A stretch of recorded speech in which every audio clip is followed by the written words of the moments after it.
Bonjour à tous, bienvenue pour ce webinaire sur le score carbone des produits et services. Vous êtes très nombreux à nous suivre, donc c'est super, on est ravis. Juste en introduction pour vous dire que ce webinaire serait disponible en replay sur notre site internet et sur notre chaîne YouTube. Et que si vous avez des questions concernant ce webinaire, tout au long de la présentation, n'hésitez pas à les poser dans le chat. On essaiera d'y répondre autant que faire se peut, et si jamais on n'arrive pas au temps d'y répondre, ou si une question demande un peu de recherche, on vous y répondra après. On a vos coordonnées via le chat directement. Donc aujourd'hui, je suis accompagné de Carla pour vous présenter comment calculer le score carbone de son empreinte carbone de son produit ou de son service. Pour commencer, je vous présente Altopi. Donc Altopi, on est un cabinet de conseil en RSE, une vingtaine de collaborateurs, un cabinet de conseil engagé dans la transition écologique des entreprises. Donc on accompagne des PME, des ETI, pour les aider dans leur engagement durable. On propose toute une gamme de services qui vont du pilotage de la stratégie RSE, donc vraiment du pur conseil, à tout ce qui va être la déclaration d'impact, donc notamment le calcul de bilan carbone général ou pour le Bicorp, on va le voir aujourd'hui, tout ce qui concerne la CSRD, mais également aussi les rapports RSE. Et on va également valoriser votre engagement. On est partenaire EcoVadis, donc on va accompagner les entreprises dans leur questionnaire EcoVadis ou dans leur certification Bicorp. Et enfin, on va également impliquer vos collaborateurs dans justement ce développement durable, donc par des formations, par des ateliers ou par des fresques. En termes de clients, nous accompagnons aujourd'hui plus de 300 clients sur toute la France et également en Europe, dans tout secteur d'activité, que ce soit l'industrie, le pur service ou alors la construction, le BTP, également le transport, le tertiaire. Donc vraiment tout secteur d'activité avec en point commun notamment des PME, ETI, qui ont pour but d'améliorer leur impact. On va rentrer dans le vif du sujet sur le webinaire qui nous concerne aujourd'hui, donc sur justement cette notion de score carbone ou d'empreinte carbone, on l'appelle comme on veut, des produits ou services que vous produisez.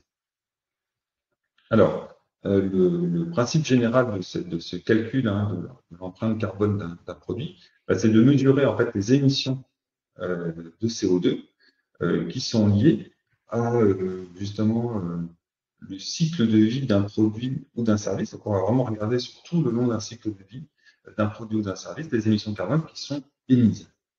Ce principe, il s'appuie sur une norme principalement qui s'appelle la ISO 14067, qui est vraiment la norme pour calculer l'empreinte carbone des produits et des services sur l'aspect uniquement gaz à effet de serre, ce qui nous concerne aujourd'hui. Elle permet de vraiment spécifier la méthode très précisément à suivre pour s'assurer que le calcul que l'on va faire correspond à une réalité et ne puisse pas être remis en question.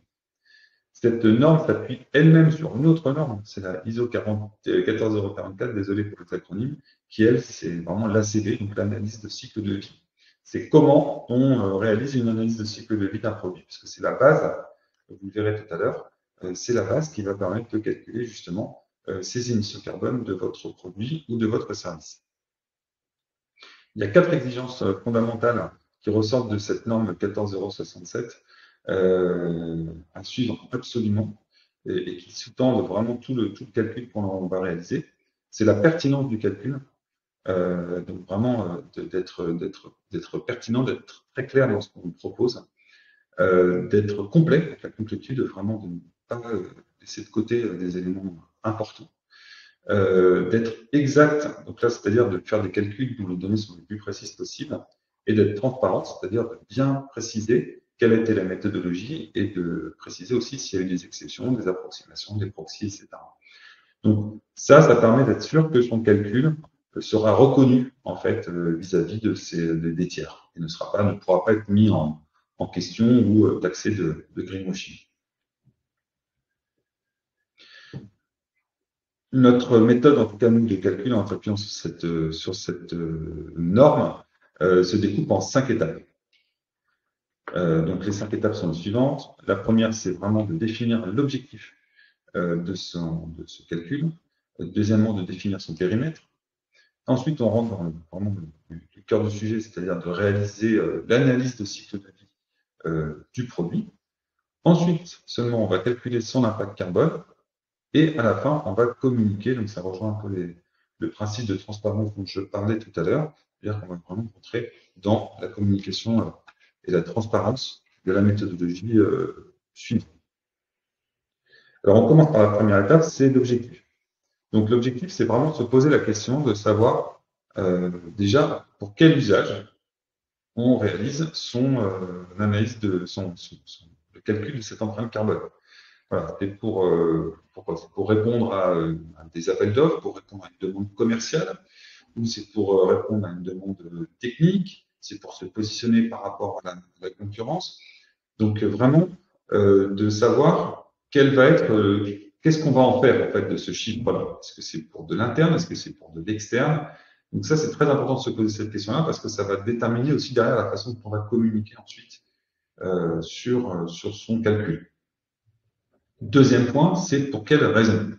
Là aussi, c'est important de se poser la question.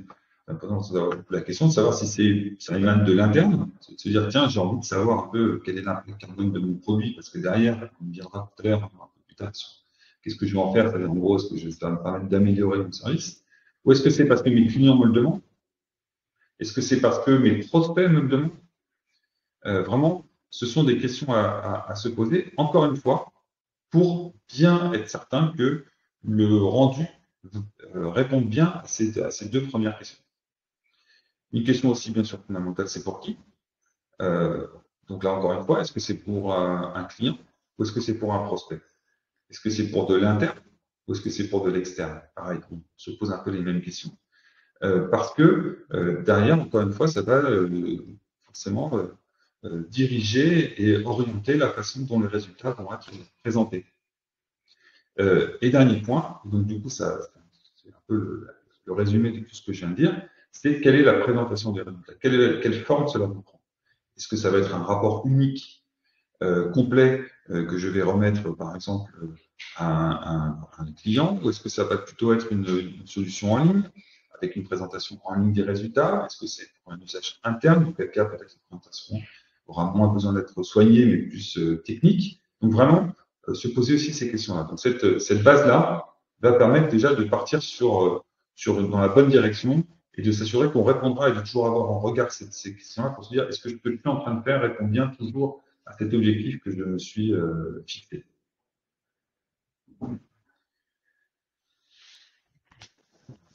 Concernant le périmètre de calcul,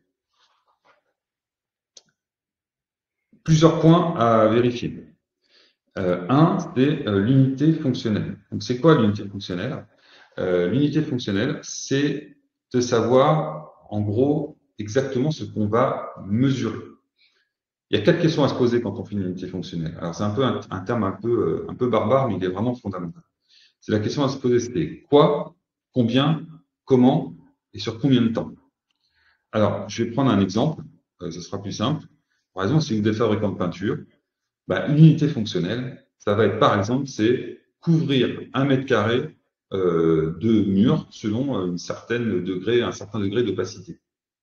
C'est ça l'unité fonctionnelle. C'est pas un pot de peinture, parce qu'en fait, on ne pourra jamais comparer, ça ne veut rien dire, un pot de peinture, il peut être de 1 litre, de 2 litres, et puis quel est son degré d'opacité, ça n'en sait rien. Par contre, dire c'est pour couvrir 1 mètre carré de mur, ça, tout le monde comprend. Pareil, je prends un autre exemple, un stylo, par exemple, vous êtes fabricant de stylo, un stylo, c'est en soi, un stylo, en soi, c'est un objet, mais il est quoi? Il est à bille, il est à feutre, voilà, ça ne veut pas dire grand-chose. Par contre, se dire que ce stylo va permettre d'écrire sur une certaine distance, ça, c'est l'unité fonctionnelle. Comme ça, ensuite, derrière, en prenant une unité fonctionnelle aussi claire que ça, vous allez pouvoir comparer par rapport à d'autres. Tout à l'heure, Carla nous présentera un exemple sur la partie service. Vous verrez ce que c'est aussi qu'une unité fonctionnelle sur du service. Je ne dévoile pas ça tout de suite, c'est Clara qui nous en parlera tout à l'heure, mais on a exactement le même raisonnement. Donc l'unité fonctionnelle, c'est vraiment se poser la question de quoi, combien, comment et combien de temps. Voilà, ça c'est vraiment les questions à se poser. Corollaire, les frontières du système, c'est-à-dire de se dire, OK, maintenant que j'ai déterminé une unité fonctionnelle, je dois me dire aussi jusqu'où je vais. Donc le principe dans le calcul, c'est qu'il doit être exhaustif. Hein. Il faut vraiment prendre la majorité des points que vous devez intégrer, donc, notamment dans l'analyse de cycle de vie. Mais on peut potentiellement exclure certains points qui semblent par exemple négligeables. On peut se contenter sur un périmètre géographique, de dire, moi je vais, comment dire, mon service tel que je le propose, par exemple, je vais me contenter de mesurer sur la partie France et je ne vais pas mesurer l'impact sur la partie monde, par exemple. Donc ça, c'est vraiment des choses à bien déterminer et à communiquer, bien sûr, pour se dire jusqu'où je vais, qu'est-ce que j'inclus, qu'est-ce que je n'inclus pas dans mon ACV notamment. Troisième point, c'est la qualité des données. Donc ça, bien sûr, l'idée, c'est vraiment d'avoir une qualité de données la plus fiable possible. Donc, par exemple, vous êtes fabricant de peinture, je reprends ce même exemple, vous avez vos propres données.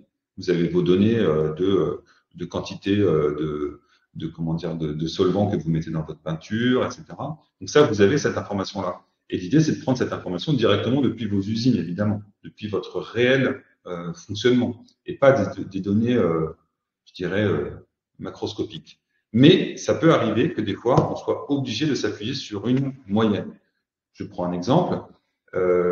Toujours pareil, si vous prenez l'exemple d'une livraison, par exemple, d'un produit, dans le cadre de la livraison d'un CD, est-ce que on sait à quelle distance vous allez livrer ce produit? Des fois, vous avez plusieurs centaines de clients, et là, on ne sait pas forcément quelle est la distance. Donc là, on va faire une approximation, une moyenne. Donc, la qualité de données sera un petit peu moins bonne, mais elle sera toujours quand même la plus pertinente possible. Donc cette qualité de données, elle est vraiment très importante. Et la limite dans le temps des données, c'est pareil, c'est d'essayer d'avoir des données les plus pertinentes en termes de date, hein, c'est-à-dire d'avoir des données qui sont déjà récentes et qui correspondent également au périmètre qu'on mesure. C'est-à-dire que si vous avez changé, par exemple, votre méthode de fonctionnement dans votre usine il y a 3 ans, il faut absolument que les données soient supérieures, enfin soient récentes de moins de 3 ans, et non pas antérieures à ces données-là, parce qu'elles ne sont plus du tout valables. Et enfin, le dernier point, c'est tout ce qui va être des hypothèses sur l'utilisation et la fin de vie, puisque là, ce sont des sujets un peu particuliers. Autant sur la construction, la fabrication, on verra tout à l'heure, généralement, il n'y a pas trop de débats. Sur l'utilisation, il y a toujours un peu des débats. C'est-à-dire, qu'est-ce qui est fait de mon outil? Si je vends, par exemple, un ordinateur, et si j'essaie de faire justement le calcul de l'impact carbone de cette utilisation de cet ordinateur sur toute sa durée de vie, c'est quoi l'utilisation d'un ordinateur? Est-ce que c'est une utilisation professionnelle, personnelle? Est-ce que c'est une utilisation intense? Voilà. Donc, il y a quand même des questions à se poser et des hypothèses à se poser sur l'utilisation réelle que va être fait, dont mon produit va être réalisé. Et ça, c'est des hypothèses toujours pareil, à toujours justifier et à avoir en tête. Pareil pour la fin de vie. Qu'est-ce qui va devenir mon ordinateur en fin de vie? Est-ce qu'il est forcément recyclé? Est-ce qu'il est forcément mis au rebut? Voilà, donc ça, c'est des choses à vérifier et bien s'assurer que, notamment, tout ce qui va concerner la fin de vie du produit soit bien modélisé dans le calcul du périmètre, parce que ça fait partie intégrante du calcul que l'on va faire pour cette émission, ces émissions carbone. Donc voilà les 5 un peu grandes idées à avoir en tête. Elles sont pas faciles, honnêtement, à appréhender, mais elles sont indispensables. L'unité fonctionnelle, c'est vraiment la base. Si vous n'avez pas une bonne unité fonctionnelle, vous risquez de vous perdre ensuite derrière dans le calcul, en fait. Donc, vraiment se poser la question de savoir qu'est-ce que je suis en train de mesurer, en fait. Qu'est-ce que je suis en train de mesurer? Est-ce que je suis en train de mesurer 1 mètre carré de peinture ou est-ce que je suis en train de mesurer un pot de peinture? Ce qui n'est pas pareil, et je vous conseille vraiment de partir sur 1 mètre carré. C'est beaucoup plus simple. Ensuite, sur la partie ACV, donc là, c'est la troisième étape pour le calcul, c'est de réaliser son ACV, donc son analyse de cycle de vie. Donc là, l'idée, c'est de bien comprendre, de bien analyser quelles sont les différentes étapes qui vont consister à fabriquer mon produit ou mon service. Donc, première étape, les matières premières. Donc, si on prend toujours l'exemple de la peinture, bon, ben voilà, c'est des intrants chimiques qui vont permettre de constituer ma peinture, mes colorants, mes solvants, etc. Donc là, du coup, il faut vraiment regarder d'où viennent ces matières, comment elles sont fabriquées, vraiment de rentrer dans le détail du process de fabrication, notamment par ses fournisseurs. La fabrication, donc ça va être toutes les opérations qui vont permettre de fabriquer cette peinture, donc le mélange. Donc là, il y a des opérations mécaniques, des fois il y a des opérations de chauffe, des fois il y a des opérations de découpe, en fonction de ce que vous fabriquez. Donc là, ça va être vraiment la phase de fabrication de son produit, avec toutes les émissions de carbone associées. Ensuite, le transport. Donc là, ça sort de l'usine, ça va en transport, donc ça va chez le client final, ça va chez les distributeurs, et donc là, on passe à ce moment-là en mode de distribution. Un distributeur, lui, va récupérer la marchandise, puis après, derrière, il va peut-être la relivrer. Peut-être que quelqu'un va venir chercher cette marchandise. Donc pareil, il va falloir calculer l'impact carbone de venir chercher une marchandise. Donc vraiment, tout le cycle de vie du produit doit être intégré, notamment cette partie distribution. Une autre étape, bien sûr, c'est l'utilisation. J'en ai parlé tout à l'heure. Donc là, c'est vraiment quel est l'usage de mon produit, est-ce qu'il nécessite de l'énergie pour fonctionner. Un ordinateur, par exemple, nécessite de l'énergie pour fonctionner. Elle doit être prise en compte dans l'analyse de cycle de vie de son produit. Et enfin, la fin de vie. J'en ai parlé tout à l'heure, deux solutions. Soit on est sur typiquement de la mise au rebut. Donc là, on passe en décharge, par exemple, en enfouissement ou en pelage. Ou au contraire, est-ce que j'arrive à déterminer quelle est la part de revalorisation de mon produit? Donc là, on parle plutôt de recyclage, de réemploi, qui peut d'ailleurs repartir dans le schéma de fabrication. Hein, ça peut exister.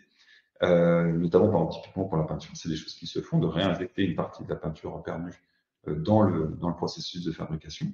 Donc là, c'est vraiment fondamental parce que ça change tout. Forcément, vous avez un impact carbone qui est inférieur si vous arrivez à récupérer une partie des produits pour les remettre dans votre système de fabrication que si ça part directement à la décharge.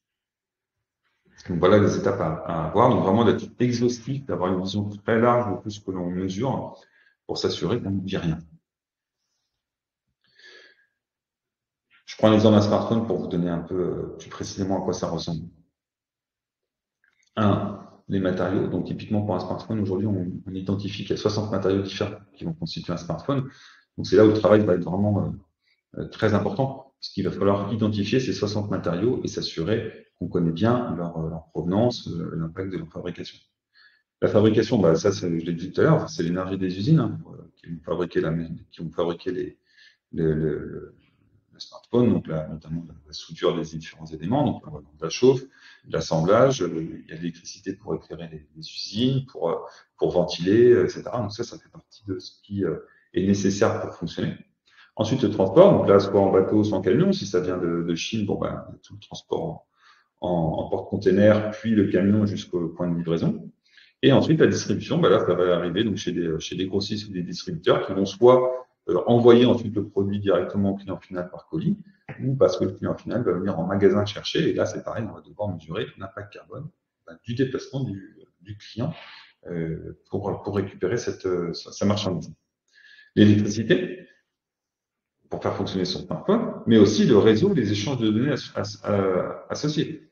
Lorsque vous utilisez la 5G avec votre téléphone, vous faites fonctionner tout un ensemble d'équipements d'un opérateur téléphonique. Et donc cet équipement consomme de l'électricité, donc ça doit tenir. Vous devez en tenir compte. Vous ne devez pas tenir compte uniquement de l'électricité consommée par votre smartphone, mais aussi du transfert de données qui a eu lieu pour faire fonctionner ce même smartphone et apporter cette même fonctionnalité au propriétaire du smartphone.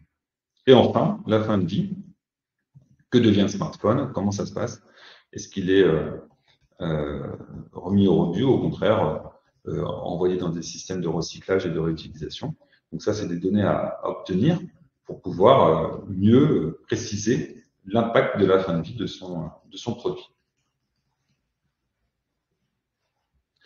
Ensuite, une fois qu'on a fait cet ACV, on a eu toutes les étapes.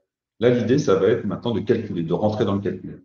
Donc, pour chaque étape, en fait, on a identifié tous les différents éléments. L'idée, ça va être de collecter les données qui sont attachés à ces différents éléments. Donc, par exemple, on a vu une matière première, bon, bah, quel est l'impact carbone par exemple, ces produits verts pour la partie smartphone, quel est l'impact carbone de la fabrication et de la livraison du verre dans mon usine. Combien d'électricité j'utilise pour justement derrière fabriquer mon smartphone. Quelle est quelle distance est parcourue en bateau pour livrer mon smartphone. Tous ces éléments-là, vous allez les récupérer depuis votre entreprise. Et ensuite, vous allez, cette deuxième étape, les rattacher à une unité fonctionnelle. Si l'unité fonctionnelle, par exemple, c'est un smartphone, et que vous avez des données de transport, par exemple, pour un container de smartphone qui va en contenir, je ne sais pas moi, 10 000, bon, bah, vous allez, cette donnée, vous allez la diviser en fait par 10 000. On va voir le poids ou l'énergie consommée pour un smartphone et non pas pour 10 000. En fait, souvent, les données, on les a en masse et l'idée, c'est de les ramener à l'unité. Et enfin, dernier point, une fois que vous avez ces données comment dire, opérationnelles, il va falloir les associer à un facteur d'émission, ce qu'on appelle un facteur d'émission. Donc, c'est le transformer en fait un élément opérationnel en poids carbone. Je prends l'exemple du transport. Vous allez avoir une donnée en, par exemple, poids kilomètre qui a été parcouru pour livrer ce smartphone. Et bien, on sait que un porte-container sur X kilomètres, par kilomètre et par tonne transportée, il émet tant de CO2. Et c'est ça qui va permettre de transformer un poids kilomètre que vous avez réalisé pour transporter ce smartphone peut-être de 200 grammes sur 20 000 kilomètres. Vous allez transformer ça en émission CO2. Donc, c'est vraiment, on multiplie la donnée par ce qu'on appelle le facteur d'émission. Le facteur d'émission, c'est des choses qu'on retrouve, qui sont des choses publiques, qu'on trouve notamment sur l'ADEME. On retrouve pas mal d'informations directement sur les sites donc de l'ADEME, mais aussi de l'INES ou encore EcoInvent, qui sont des grandes bases de données qui vont transformer une donnée, je dirais, opérationnelle en carbone. Voilà. L'électricité, c'est pareil, c'est plus connu. Hein. On transforme des kilowattheures en émissions CO2. Donc, quand vous connaissez la consommation de votre smartphone sur un an, bah, vous êtes capable de dire sur un an, voilà quelles sont les émissions CO2 rattachées. Mais là, encore une fois, il va falloir faire attention, ça va dépendre de l'endroit où ce smartphone est utilisé. En France, les émissions carbone et l'électricité sont très faibles, alors qu'elles sont beaucoup plus élevées dans des pays voisins, comme par exemple l'Allemagne ou la Belgique. Donc, c'est aussi un sujet à prendre en compte, et ça, on retombe un peu sur la frontière dont on a parlé tout à l'heure. Et enfin, dernière étape, la communication. Donc, une fois qu'on a fait le calcul, donc on a toutes ces données qui ont été multipliées par ce facteur d'émission et qui donnent le poids carbone total, les émissions carbone totales de ce produit, il va falloir communiquer. Ça fait vraiment partie de la démarche. Il faut communiquer de façon ultra transparente. Donc, il faut communiquer sur l'unité fonctionnelle que vous avez choisie, sur les frontières du système si vous avez mis des limites, de bien décrire les étapes de l'analyse de cycle de vie, c'est très important. Éventuellement, les exclusions que vous avez pu faire, si jamais vous avez dû en faire, vous avez estimé que, par exemple, l'usage de l'eau pour fabriquer ce produit-là n'était pas très important, donc vous n'avez pas calculé l'impact carbone de l'eau que vous avez utilisée, il faut le dire. Les proxys, donc ça, c'est les approximations que vous avez réalisées. Donc là, par exemple, c'est ce que je disais tout à l'heure, vous savez qu'en moyenne, vous livrez, par exemple, vos distributeurs vont livrer leurs produits à environ 25 km en moyenne autour de leur zone de stockage. C'est une approximation que vous devez expliquer. J'ai bien pris 25 km pour calculer mon impact carbone de mon produit. Voilà, parce que peut-être qu'il aura fait 50 ou peut-être qu'il en aura fait 5. Donc ça, c'est vraiment important d'expliquer comment vous avez fait des approximations et comment vous avez modélisé ce calcul. Les facteurs d'émission que vous avez choisis, vous devez absolument effectivement lister les facteurs et surtout leurs sources. C'est très important d'avoir des facteurs d'émission qui ont une source reconnue, vraiment publiquement reconnue. Donc les meilleurs étant bien sûr ceux de la base empreinte de l'ADEME dont j'ai parlé tout à l'heure, de l'INES, de EcoInvent, qui sont des organismes reconnus sur lesquels on ne pourra pas remettre en question le choix que vous avez fait. Si vous utilisez des facteurs d'émission internes, Là, c'est vraiment très important de bien justifier comment vous les avez calculés. Et enfin, l'incertitude du calcul. Comme tout calcul, il y a des incertitudes.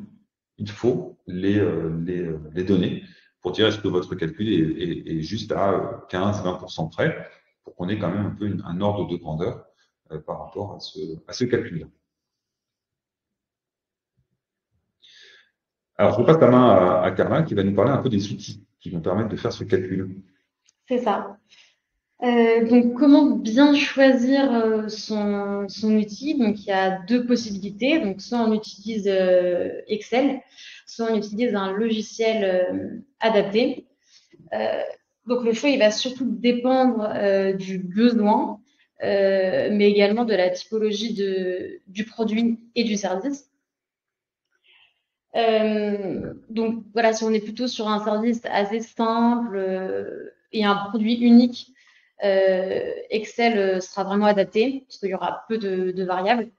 Euh, mais si on est plutôt sur un service assez complexe ou un produit où on va avoir voilà, plusieurs types de matières premières, plusieurs lieux de production, plusieurs flux de transport, là, un logiciel pardon, sera plus adéquat.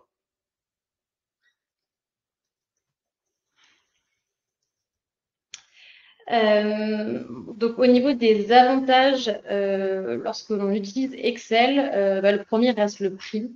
C'est vrai que le prix est plus compétitif par rapport à un logiciel. Mais on peut aussi noter la souplesse, notamment par la présentation des résultats, la présentation des graphiques. C'est un peu moins figé, entre guillemets, par rapport à un logiciel. Au niveau des inconvénients, c'est vrai que les facteurs d'émission en fait, qu'on utilise pour chiffrer les impacts carbone, ils ne sont pas mis à jour automatiquement, à la différence d'un logiciel. Et également au niveau de la méthodologie, c'est vrai que si on n'a pas beaucoup d'expérience sur le carbone, utiliser un Excel, ça sera peut-être plus sujet à faire des erreurs. Alors qu'un logiciel, voilà, c'est beaucoup plus cadré et des erreurs, enfin, il y aura moins d'erreurs, moins de potentielles erreurs produites lorsqu'on remplira en fait l'outil. Donc au niveau du logiciel, donc l'avantage majeur, ça reste l'exhaustivité, dans le sens où si on veut aller au-delà du carbone, au niveau de notre étude d'impact, voilà, on va pouvoir étudier l'impact de son produit sur la biodiversité, sur la pollution de l'air, la pollution de l'eau. Voilà, on peut faire une étude d'impact beaucoup plus large et ça reste vraiment l'avantage principal du logiciel.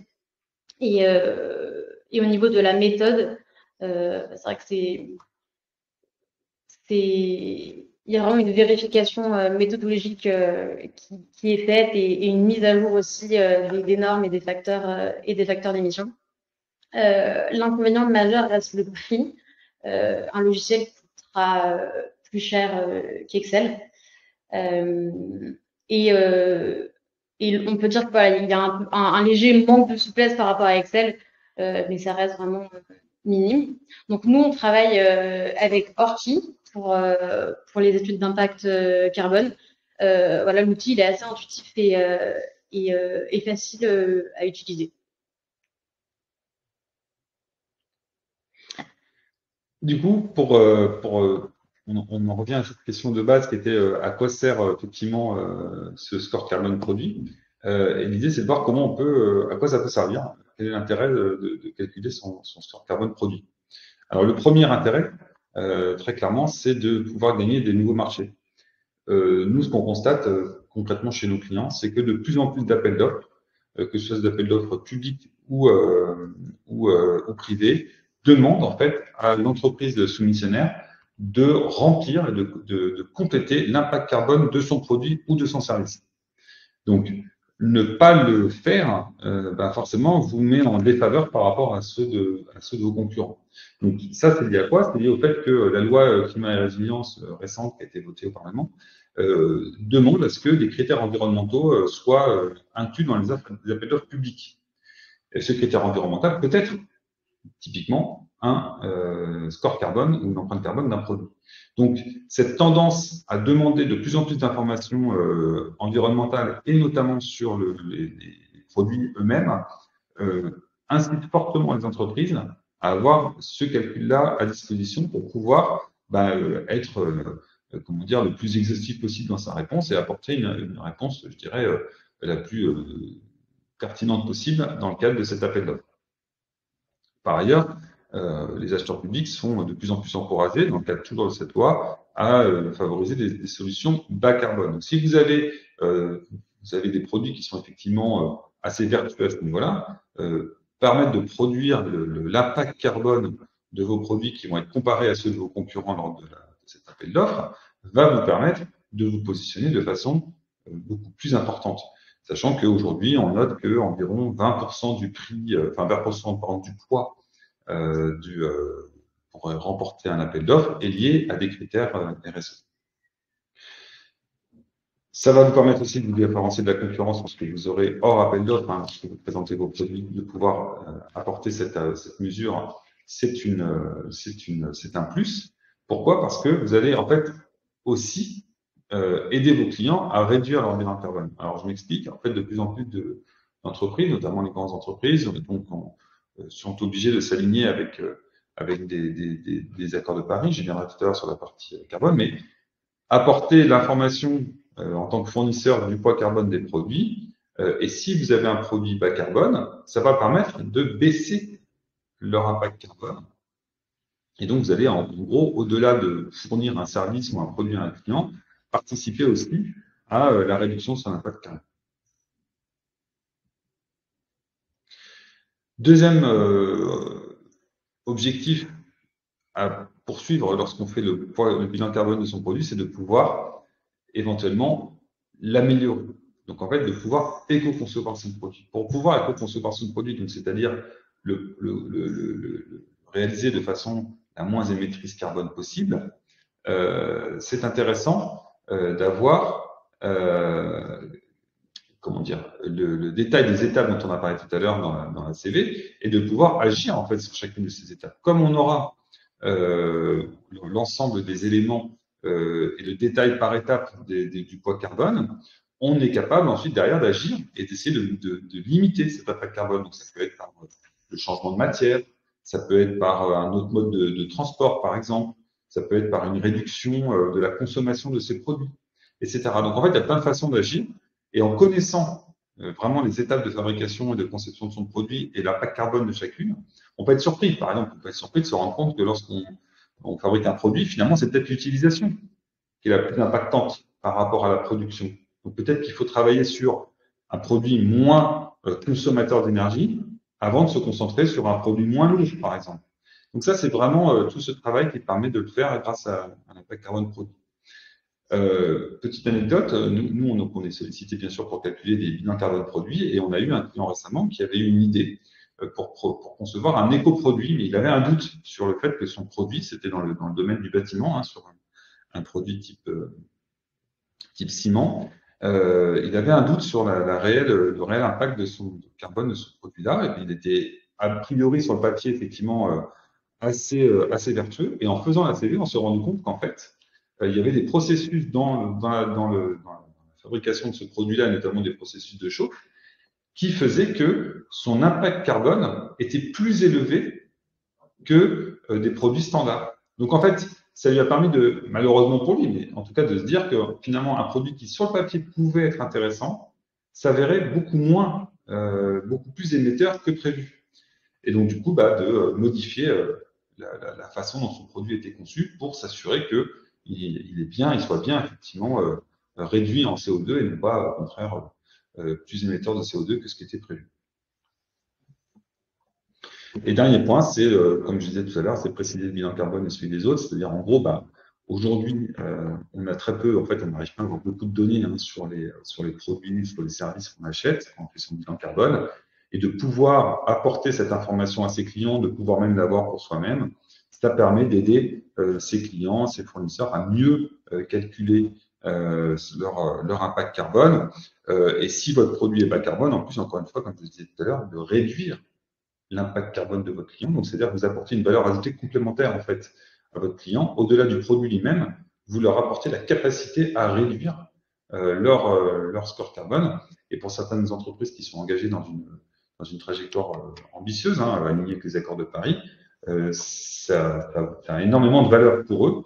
Et donc, vous pouvez, encore une fois, mieux vous positionner par rapport à d'autres, parce que vous allez avoir ce petit plus qui va faire que, par rapport à d'autres produits, vous allez pouvoir jouer aussi sur le bilan carbone des entreprises. Je passe la main à Carla pour un cas client. C'est ça. Donc, pour illustrer tout ce qu'on vient de vous expliquer, on va vous présenter le projet qu'on a réalisé avec un client, donc, qui est Gility. Donc, Gility, c'est une entreprise spécialisée dans la maintenance, dans la gestion et la maintenance d'infrastructures et d'équipements informatiques. Donc, on a travaillé sur trois principaux services. Donc, le premier qui est le service continuité.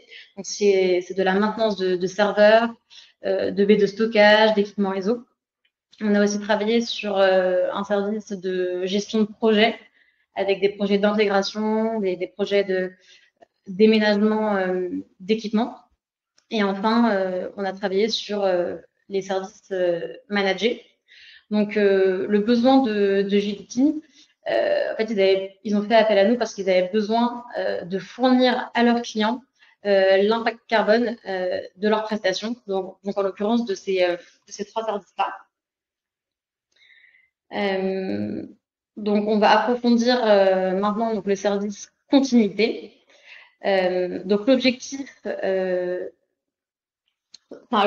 service en fait consiste en le maintien en conditions opérationnelles d'équipements informatiques.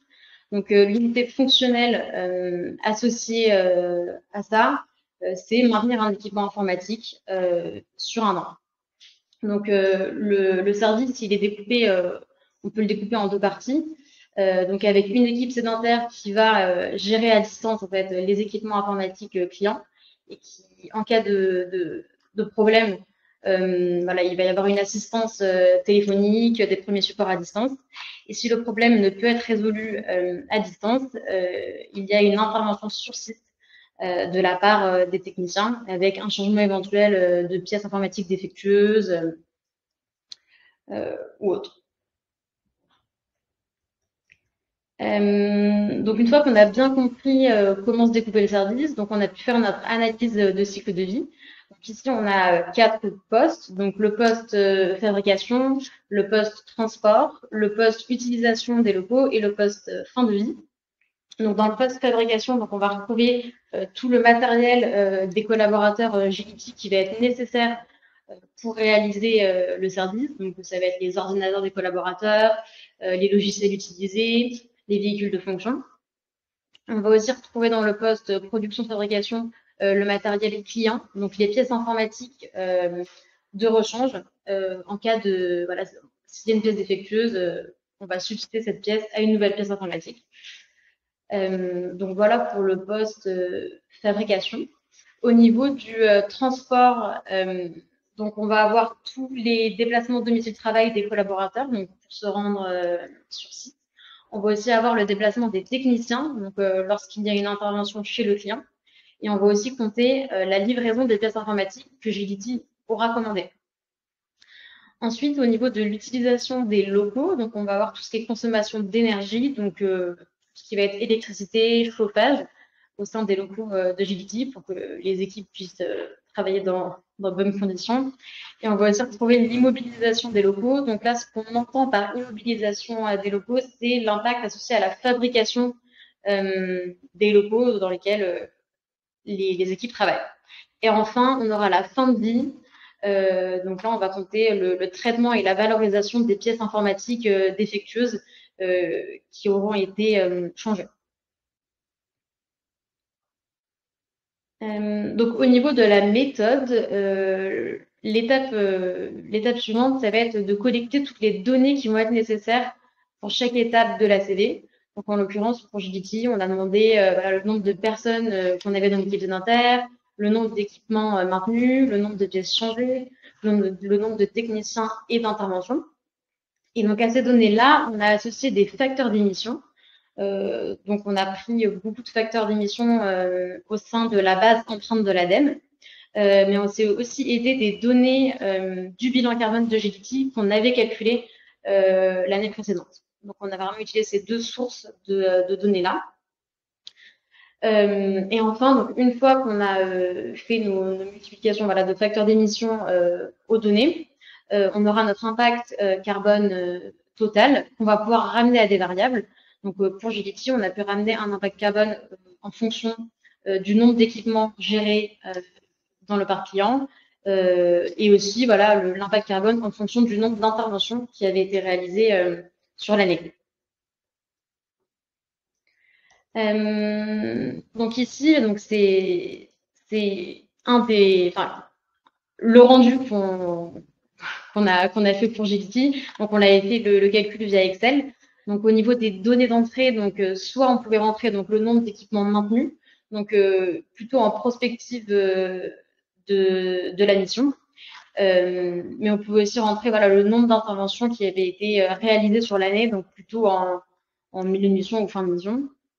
Donc, au niveau des usages, donc le service commercial en fait peut utiliser cet outil pour répondre aux appels d'offres, mais c'est aussi adapté, enfin c'est aussi utilisable par le service client pour informer les clients de l'impact carbone de la prestation qu'ils auront réalisée avec Gelity. Merci Carla. Bon, bah, écoutez, ce webinaire est terminé, donc j'espère que ça vous a plu, que vous avez pu apprendre pas mal de choses, notamment sur si vous avez pu avancer sur cette histoire de calcul de carbone. Voilà, c'est vraiment ça l'objectif de ce webinaire. Il est donc en replay si vous le souhaitez. Bien sûr, Altopi propose de vous aider et de vous accompagner dans cette démarche si c'est quelque chose qui peut vous intéresser, que ce soit pour produit ou service. Dans ces cas-là, n'hésitez pas à nous contacter directement et à contacter Vincent, qui pourra vous aider à mieux cerner votre projet et éventuellement à vous faire une proposition en ce sens. Un grand merci pour votre attention. Et donc on organise des webinaires très